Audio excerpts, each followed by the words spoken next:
우리말에 이런 표현이 있죠. 시작이 반이다 라는 말이 있습니다. 그만큼 뭔가를 하기 위해서는 시작하는 것이 중요하다고 하는 의미입니다. 두려워서 시작하지 못하거나 실패할까 봐 시작하지 못하는 사람들에게 시작하라고 강요하는 메시지입니다. 시작이 반이라면 끝은 모든 것입니다. 시작하려는 이유는 시작하기 위해서 하는 것이 아니라 끝을 내기 위해서 하는데, 신앙생활은 시작도 중요하지만 끝은 더욱더 중요합니다. 예수를 믿기 시작하고 잘하셨습니다. 복음을 듣고 주를 섬기기로 작정하는 것 잘하셨는데, 여러분 끝까지 완주하면서 가야 합니다. 그래서 신앙생활은 100m 단거리를 뛰는 사람들이 아니라 마라톤을 뛰는 사람들과 같습니다. 운동 경기를 보면 가끔 시작을 잘하는 경우들이 많이 있습니다. 농구도 그렇고요. 농구 앞에 30점 앞서간다. 해프타임까지 걸었다. 떨드 쿼터까지 걸었다. 그런데 마지막에 지면 지는 겁니다. 아무리 잘 뛴다고 할지라도 마라톤을 뛰는데 한참 동안은 반 정도는 앞에 갔습니다. 뒤를 돌아봤더니 뒤에 오는 사람이 한 사람도 없이 잘 뛰었습니다. 그런데 마지막 결승전에 가서는 완전히 다 뒤처졌다면 그것은 이긴 것이 아니라 진 것이었습니다. 그래서 운동 게임에서 그런 이야기를 합니다. 심판이 호루라기를 불기 전까지는 게임이 끝난 것이 아니다라고 하는 표현이 있습니다. 게임이 끝날 때에 이긴 팀이 이긴 것입니다. 처음에 몇 점을 내었는가, 그때는 좋은 순간이었습니다. 그러나 끝이 더 중요하다는 이야기입니다. 마라톤을 뛰면서 결승선으로 들어왔느냐, 몇 번째로 들어왔느냐가 중요한 것처럼 그렇습니다. 오늘 이 시간 하나님의 말씀을 듣고 있는 우리 사랑하는 뉴라이프 교육 여러분, 여러분은 신앙의 경주를 잘하고 있습니까? 지금 열심히 영적으로 뛰고 있습니까? 혹시 시작은 잘했는데 중간에 포기한 사람은 없습니까? 지쳐서 과거만 돌아보고 있는 사람은 없으시나요? 20년 전에 30년 전에 잘했었는데 5년 전에는 열심히 했는데 지금은 포기하고 있는 사람이 있으시나요? 그렇다면 다시 일어나 뛸 수 있기를 원합니다.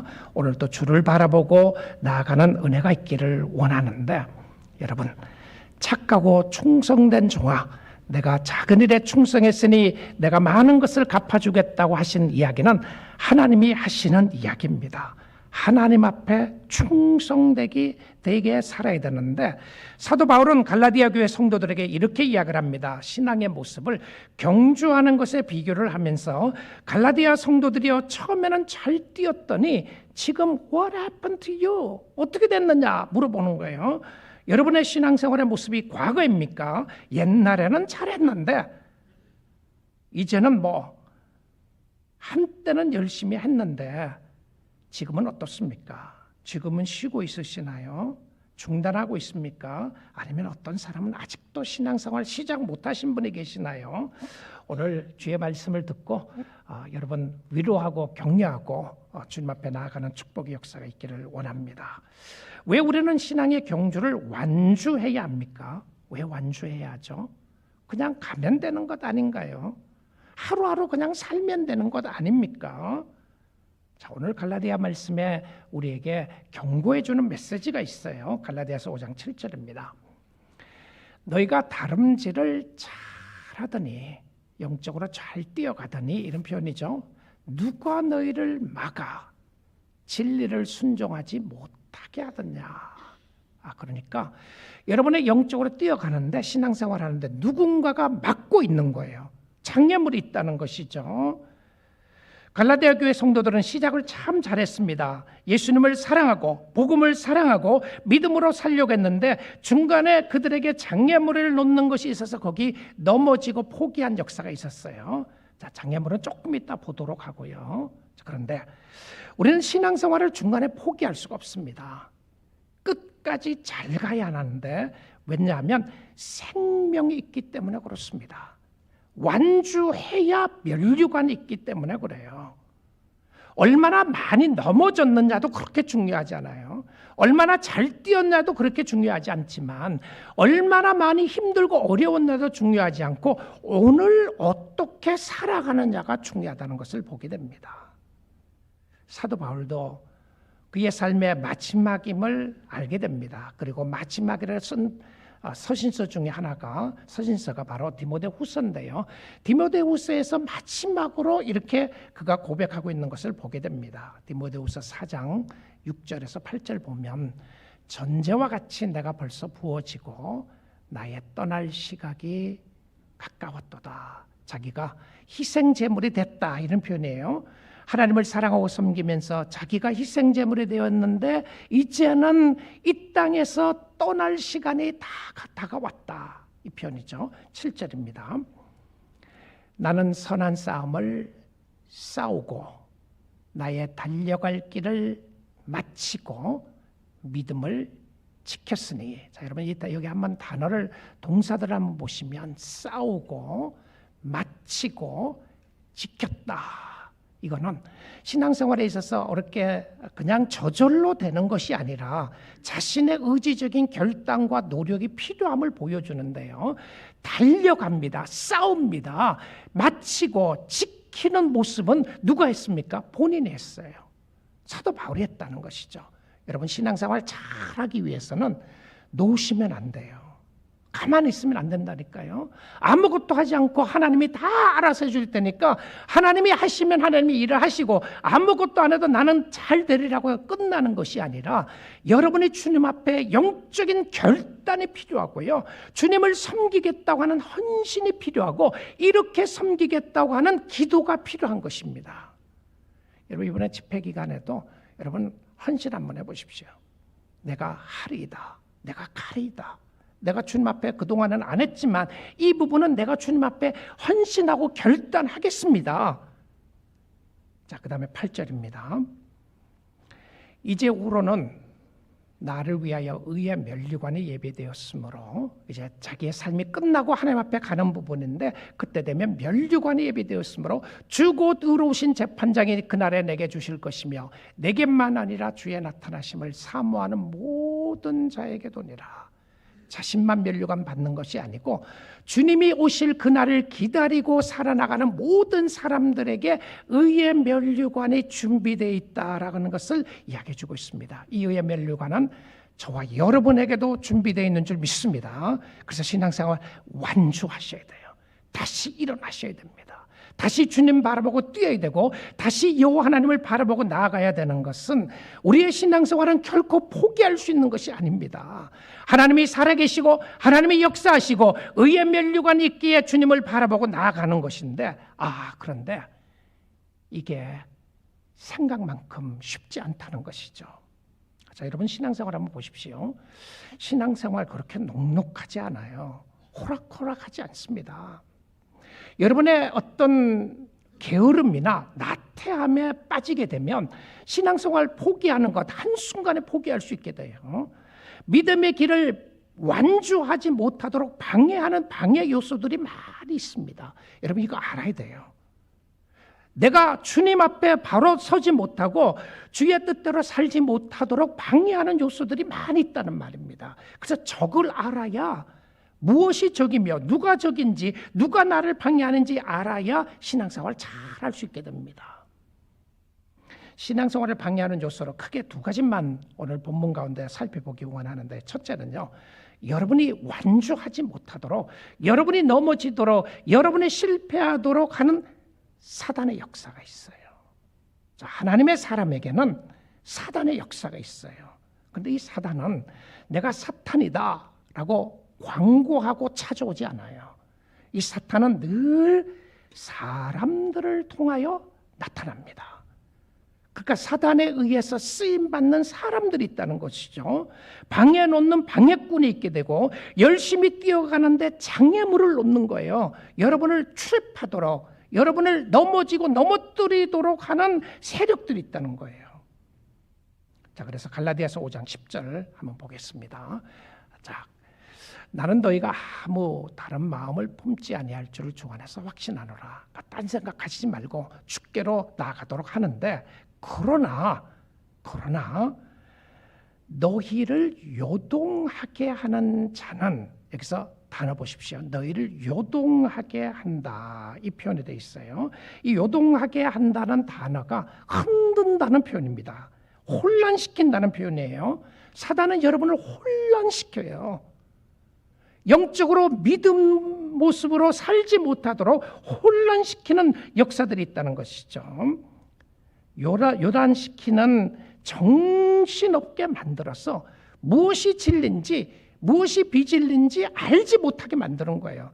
세상에 자꾸 혼란과 환란과 어려움을 통해서 혼란시키고 환란을 통해서 어렵게 만드는 모습을 보게 됩니다. 여러분, 그래서 누구 때문이다, 내가 신앙생활 누구 때문에 못한다, 뭐 때문에 못한다, 이거 조심하셔야 돼요. 자, 누구 때문에 못하게 할 수 있어요. 근데 결국은 내가 못하면 안 되는 거죠. 무슨 말인지 아시겠죠? 자, 그래서 12절에도 한번 볼게요. 12절, 너희를 어지럽게 하는 자, 아까는 요란하게 하는 자라고 그랬는데요, 이 다음에는 어지럽게 하는 자라고 되어 있습니다. trouble. They are trouble makers. 여러분 앞에 장애물을 놓고 트러블 하게 되고, turned upside down, 완전히 뒤집혀 놓고 chaotic하게 한다, 이런 표현이에요. 너희를 어지럽게 하는 자는, 자, 이거는 그 다음 부분은 경고입니다. 무슨 경고를 줘요? 스스로 베어버리기를 원하노라. 자기 스스로 오히려 심판이 있으니까 잘려나가는 것이 좋겠다, 이런 표현이에요. 이 무서운 강력한 경고이죠. 자, 그런데 이런 일들이 사람들에게 경고만 하지만 갈라디아 성도들에게도 경고를 하면서 미혹되지 말 것을 이야기를 합니다. 신앙생활에는 여러분의 마음을 뒤흔들어 놓고 뒤집혀 놓는 사람들이 있을 수가 있다는 것이죠. 이런 사람들 때문에 신앙이 중단되면 안 돼요. 그래서 우리는 이런 사람들이 있으면 뭐라고 쉽게 이야기를 하느냐면, 시험에 들었다고 이렇게 이야기를 합니다. 교회 갔더니 누구 때문에 시험에 들었다. 그 시험의 대상이 어떨 때는 목사일 수도 있고, 어떨 때는 교회 장로님들일 수도 있고, 교회 어느 교인일 수도 있는데 시험에 들었다고 이야기합니다. 그런데 이 시험에 들도록 하도록 사단이 뭘 한다고요? 사람을 통해서 장애물을 놓는다는 거예요. 그래서 믿음이 흔들리면 안 돼요. 여러분, 예수 꼭 붙잡고 흔들리지 않는 믿음으로 주를 섬길 수 있기를 주님의 이름으로 축복합니다. 자, 두 번째는 성도들 관계인데, 교회 다니면서 사람들과 관계를 잘 하셔야 합니다. 이게 신앙생활 완주하는 비결 중에 하나예요. 요즘 가난한 성도들이 많다. 가난한 성도 무슨 말인지 알잖아요. 안 나가, 교회 안 가는 사람들이죠. 교회 안 가는 사람들의 그걸 뒤로 하면 가난한 성도라고 그러는데, 그런데 특별히 이제 팬데믹 이후에는 교회 안 다니는 사람들이 많이 더 늘어났다고 그래요. 그런데 아마 다양한 이유가 있을 것 같아요. 차라리 교회 가서 시험에 드느니 교회 안 가고 집에서 혼자서 예배드리는 게 더 좋더라. 집에서 짧게 예배드리고 내 마음대로 생활할 수 있으니까 좋더라. 뭐 이유요하가 많이 있을 거라고 생각을 합니다. 그런데 하나님이 왜 공동체를 주시고 함께 신앙생활을 하라고 그랬을까요? 여러분, 이 공동체는 어떤 공동체인지 압니까? 오늘 특별히 우리 새가족들 환영하고 축복을 하는데, 그런데 교회 공동체는 성령의 역사만 있는 것이 아니라 악령의 사단의 역사도 있다는 것이죠. 그래서 신앙생활을 하는 가운데서 미워하게 되고 싸우는 역사가 있는데, 누구하고요? 성도들끼리, 교회 다니는 사람들끼리 그럴 수 있다는 겁니다. 그래서 갈라디아서 5장 15절 한번 보도록 하겠습니다. 5장 15절에 보게 되면, 만일 서로 물고 먹으면 피차 멸망할까 조심하라. 자, 이 표현은 어떤 모습으로 이야기를 했냐면, 동물들이 배고픈 동물들이 힘 있는 사자가 힘 없는 동물들하고 싸워서 서로 물고 뜯고 하는 모습을 이야기를 해요.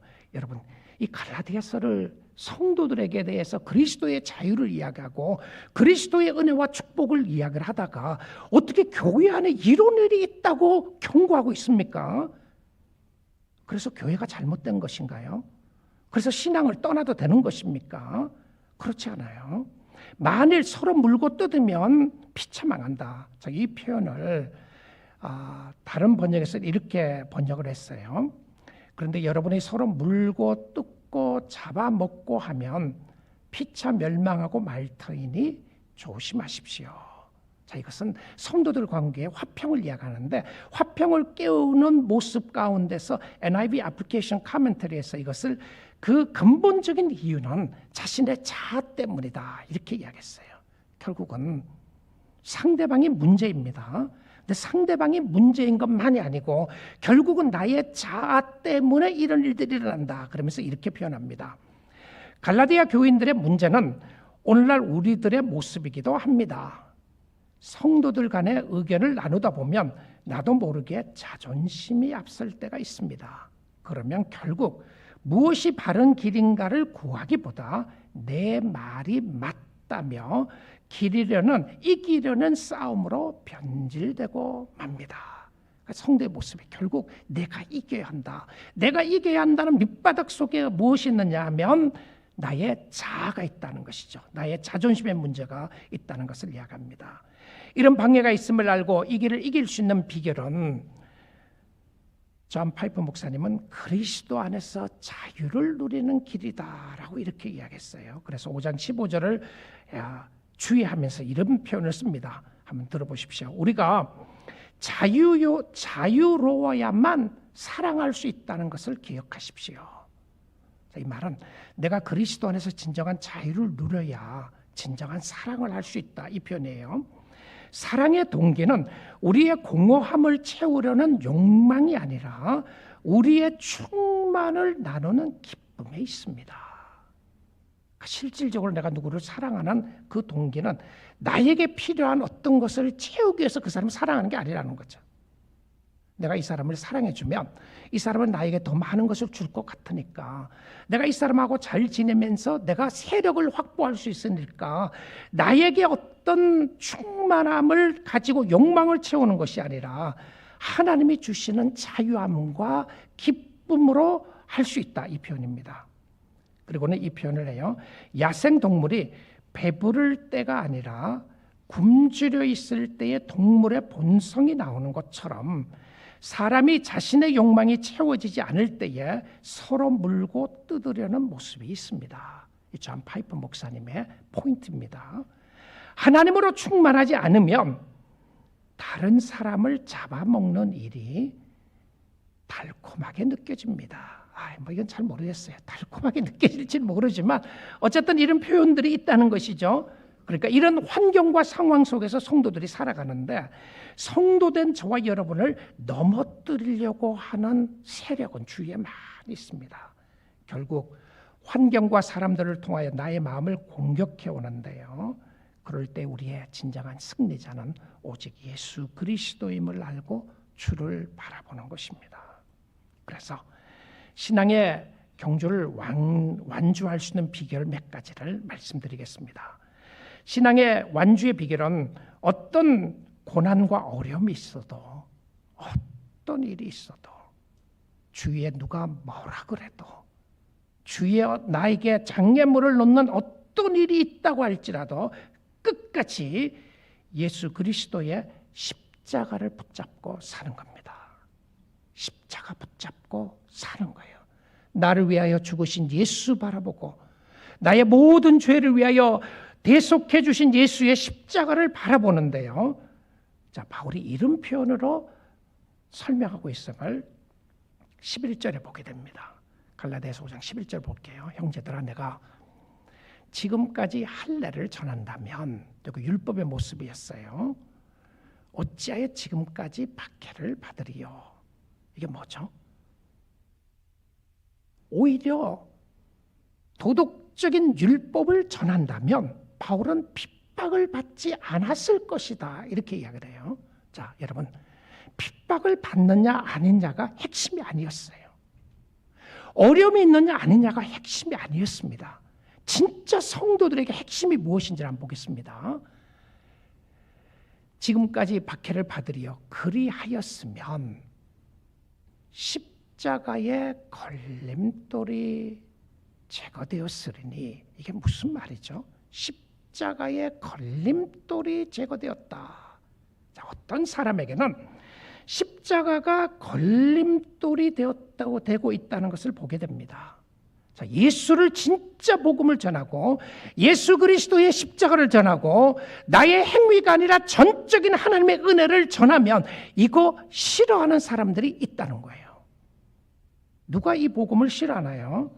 누가 십자가를 싫어하죠? 십자가 앞에서는 자신의 의를 자랑하지 못하게 합니다. 여러분, 십자가를 묵상하는 사람이 자신의 행위를 자랑할 수가 없어요. 자신의 행위도 자랑하고 십자가도 자랑하고 그렇게 안 되게 돼 있어요. 십자가 앞에서는 자신의 선행과 성공과 성취를 자랑할 수가 없어요. 나는 너보다 낫다고 하는 것을 자랑할 수 있는 길이 십자가 앞에서는 없어요. 모든 자랑이 십자가 앞에서 사라지게 됩니다. 그래서 사람들이 싫어해요. 왜 그렇죠? 십자가를 사랑하는 사람들은 자신의 모든 죄가 십자가에서 용서받은 것을 아는 사람들인데 철저하게 자신의 행위로 구원받을 수가 없고 오직 예수 그리스도의 십자가의 구속의 은혜로 구원받는 것을 아는 사람들입니다. 십자가는 걸리는 돌이 아니라 생명을 주는 은혜의 도구라는 것을 정말 예수 믿는 사람들은 알고 있는 거죠. 그래서 이 십자가의 도를 깨닫고 끝까지 예수 붙잡고 나아가는 것이 완주의 비결입니다. 신앙생활 하다 보면 십자가 놓치도록 하는 사건들이 있어요. 언제죠? 나의 자랑과 나의 교만과 나의 자존심을 앞세우고 넘어지고 쓰러질 때에 그 자리에는 십자가가 없습니다. 하나님의 은혜를 바라보고 십자가를 바라보는 사람들은 환난이 있을 수 있습니다. 어려움이 있을 수 있습니다. 힘든 일이 있을 수 있습니다. 그럼에도 불구하고 그 십자가 앞에 자기 자신을 깨뜨리고 하나님의 은혜라고 고백할 수 있는 사람이 신앙을 완주할 수 있는 사람들이라는 것이죠. 그래서 두 번째는 주위의 동역자들의 관계를 잘 해야 합니다. 여러분, 신앙생활 잘 완주하기를 원하시죠? 그러면 교회 성도들과의 관계를 잘 하셔야 돼요. 자, 어떤 관계를 해야 되죠? 어떤 관계를 잘 해야 됩니까? 갈라디아서 5장 13절 한번 보겠습니다. 형제들아, 너희가 자유를 위하여 부르심을 입었으나. 자, 우리가 그리스도인의 자유가 무엇인지 지난 시간에 보게 되었었죠. 죄로부터의 자유였고 정죄로부터의 자유였고 나를 증명하고자 하는 데서부터 자유였고 내가 드러내고자 하는 그런 요소에서부터 자유였는데, 형제들아 너희가 자유를 위하여 부르심을 입었으나, 그러나 그 자유로 육체의 기회를 삼지 말고. 자, 육체의 기회는 나의 어떤 명예와 나의 어떤 욕망과 내가 어떤 원하는 것을 채우기를 원하는 것이 육체의 기회입니다. 야, 내가 교회 가서 저 사람하고 잘 지내면서 내가 뭔가를 저 사람을 통해서 내가 컨트롤하기를 원하고 또 함께 내 밑에 있기를 원한다. 어떤 의미에서든지 그런 모습들이에요. 자, 그런데 그러지 말고 오직 사랑으로 서로 종노릇하라. 이 말이 너무 어려운 말이죠. 실천하기 너무 어려운 말이지만, 그러나 신앙생활에 너무 중요한 요소가 성도의 관계를 어떻게 해야 하느냐. 사랑으로 서로 주인 노릇하지 말고 종 노릇하라. 자, 여러분, 성도들과 사랑으로 종 노릇하면 싸울 일이 없겠죠. 그렇지 않아요? 왜 물고 뜯고 하는 싸운 일이 있게 됩니까? 저는 설교 준비하다가 제가 이때의 이 시간에 이 설교를 할 수 있는 게 너무 감사했습니다. 왜 감사했는지 아세요? 지금 현재 우리 교회에서 싸우는 사람 없을 때 할 수 있었다는 게 너무 감사했어요. 제가 만약에 교인들 싸우는 걸 알고 이 설교를 했더라면 목사님이 나인데 나를 치려고 그랬다. 교회가 시험 들었다 그럴 텐데 생각해보니까 그런 사람 없는 거예요. 제가 모르고 있을 수도 있습니다. 그럼 제가 모르는 걸로 그냥 지나가게 해주세요. 제가 알고 싶지 않아요. 그런데 우리 교인들에게 하나님의 은혜가 넘치고 서로 사랑하고 섬기는 모습이 있게 돼서 너무 감사해요. 사랑으로 종노릇하고 섬기는 모습을 보여주는 것이 너무 감사하고 귀하게 생각을 합니다. 경주를 잘하려면 혼자 하는 것이 아닙니다. 옆에 있는 사람들을 잘 섬기는 것이고 옆에 있는 사람들과 함께 가는 것인데 우리 사랑하는 교우들이 얼마나 아픈 환자가 있을 때 찾아가고 옆에 사람들을 위로하고 격려하고 너무 잘하세요.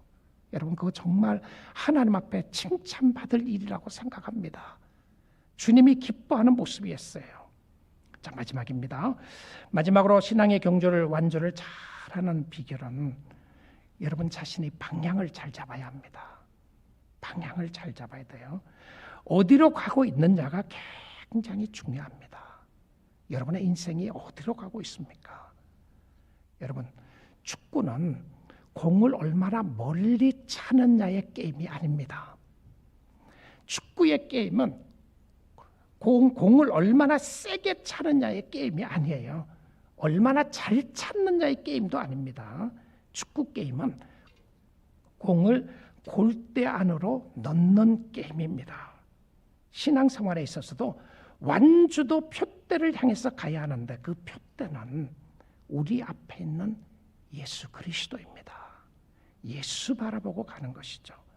성도의 자유는 육체대로 원하는 대로 하는 것이 아니라 오직 자신의 몸을 쳐서 복종시키며 그리스도께 나아가는 것인데요.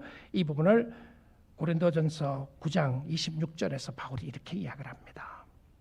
그러므로 나는 다름질하기를 향방 없는 것 같이 아니하고 싸우기를 허공을 치는 것 같이 아니하며 마음대로 가지 않고 허공을 치는 것처럼 싸우지 않고 27절입니다.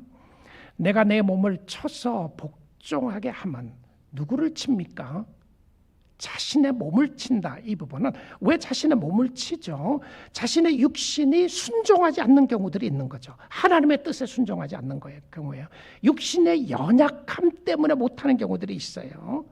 육신의 연약함으로 말미암아 신앙생활을 못하는 것이 있습니다. 육신의 쾌락을 따라가다가 신앙생활을 못하는 경우들이 있어요. 그래서 바울은 이렇게 이야기하는 거예요. 내 몸을 쳐서 복종하게 하면 내가 남에게 전파한 후에 다른 사람에게는 복음을 잘 전하는데 자신이 도리어 버림을 받을까 두려워함이로다. 그는 끝까지 잘 가기를 원했습니다. 여러분 신앙생활 끝까지 예수 의지하고 예수 바라보고 승리할 수 있기를 주님의 이름으로 축복합니다. 최후 승리 얻기까지 주의 십자가 사랑하리. 여러분이 그렇게 하지 못하도록 수많은 힘듦과 어려움이 있다고 할지라도 신앙생활 주님 바라보고 가는 것인데 그래서 신앙에 강조하는 게 뭐죠? 인내입니다. 인내로 나아가는 것이죠. 포기하지 않고 나아가는 것을 이야기를 합니다. 자, 마지막 성경 구절 한 군데만 보도록 하겠습니다. 히브리서 10장 35절에서 39절인데요. 그러므로 너희 담대함을 버리지 말라. 저게 뭐죠? 신앙생활에 자꾸 자신이 무너지게 하는 거 있다는 거죠. 나를 무너뜨리는 요소들이 있다는 거죠. 자꾸 절망하게 만든다는 거예요. 그런데 너희 담대함을 버리지 말라. 이것이 큰 상을 얻게 하느니라.